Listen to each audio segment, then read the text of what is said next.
Okay, this is the long-awaited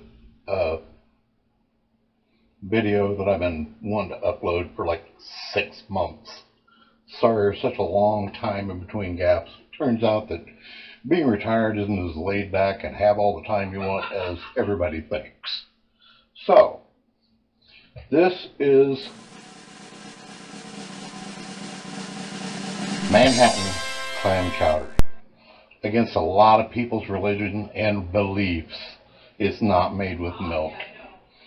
I've already put the recipe ingredients, most of them except for the celery and the potatoes and a little bit of butter in that. I haven't put the tomatoes in yet, but I put the butter and everything in here and kind of sauteed it and then lit it up with another 2 cups because I doubled the recipe.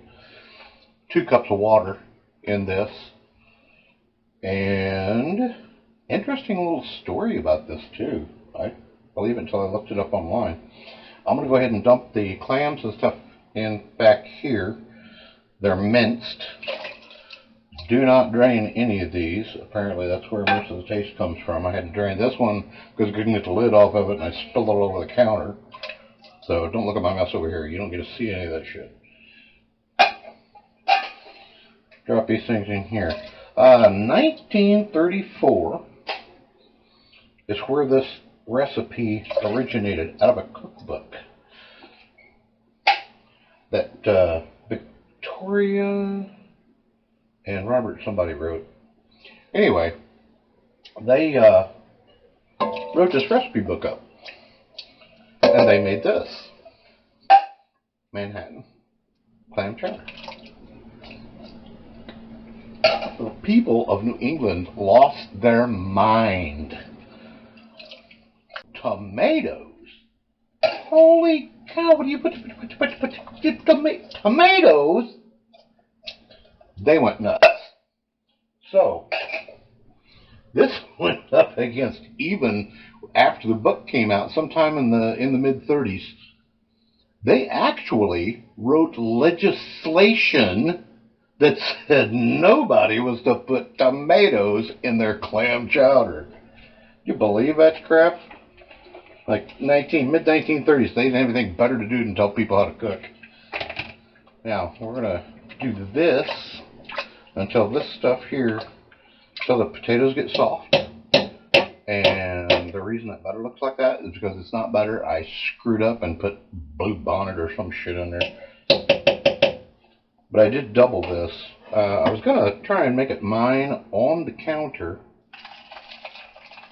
Ooh, good cast iron. Just perfectly big enough for a double order of this stuff.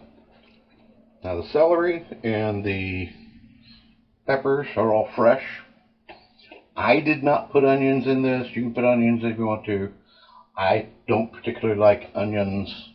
If you've seen any of my shows before, you know I can't stand onions, number one. But I don't think fish and chicken have anything to do with, should have anything to do with having onions in them.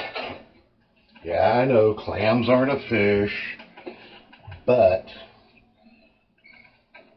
it is an ocean thing, an animal, but comes out of the ocean. Shouldn't have any onions on it at all. So I'm going to let this stuff simmer. And hope you enjoyed that little story I told too. I'm going to cook this stuff up, let it boil, get hot, get everything mixed up. Now the reason I did the butter and the water separate was, once again, I can't stress this enough, when you put the herbs in anything, it's like tea. You need to boil it, you need to simmer it, steep it, get the flavor out of it to mix in with the rest of this. So that's what I did with the small saucepan, was made all that stuff separate and put the heavy herbs in there and then put it in here. The garlic clove that I used was minced, diced up. I did use fresh garlic.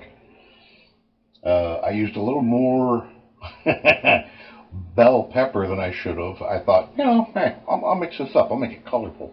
I'll get red, green, orange, yellow, and then I'll mince it up. And then the recipe asks for like 2 tablespoons of that shit. So I've got a lot more pepper in here than it's called for.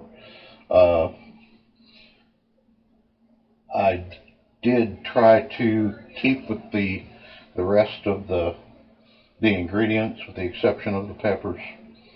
And like I said, I was going to make this mine and throw some mushrooms and stuff in here. But as you can tell, I don't have room, first off. And I wanted to show you this before I made it mine. So, other than having a few too many bell peppers in it, this is what it looks like. I'm going to come back and I'll adjust this camera down so you can get a full, better view of this pot. And I will be back in a little while. I'll let you know how long it took to cook this. It did take about a half an hour of preparation of chopping everything up and getting everything out, but that included putting the herbs in a saucepan and getting those sauteed down. So that'll get you there. The oysters for like $2.59 a can. Regular menu calls for 2. So this is a relatively inexpensive dish. And holy cow, I hope it tastes as good as it smells right now, because this is driving me nuts. So I'll be back in just a little while and we'll see how it comes out. Okay, this is it. This is finished product. This actually was inspired by a very dear friend of mine. Met her at a very young age. Well, she was of a very young age. I was still old. The lady I was seeing at the time, and this was her daughter, and they had a big sale on some soup at the store. So I got this, and she just fell in love with it. For some reason, they quit making it. Apparently because somebody liked it. Can't have that shit. So I found this recipe to show and to make for her. This is dedicated to Brittany. Brittany watches this. Brittany, you'll know who you are. Friends of both of us, my daughter and I. Sweet girl. Did this. These came out really good. It's a garlic toast with cheese on. Came out better than the first batch. Remember I told you the dangers of putting stuff in the oven and cooking stuff and then going in and playing a game while you wait? Yeah, apparently I haven't learned that lesson either. So this is what it is. It's delicious. It smelled the whole house up and just driving everybody nuts. They're waiting for this to be done. There'll be a recipe on the board when this closes out or opens up. I can't remember which one it is. Quite frankly, I haven't done one of these videos this long. I can't remember. Hope you enjoy eating this and making this as much as I did making this video. Hope you enjoyed this video as much as I did making it. So, until the next time, which will be a lot sooner, see ya!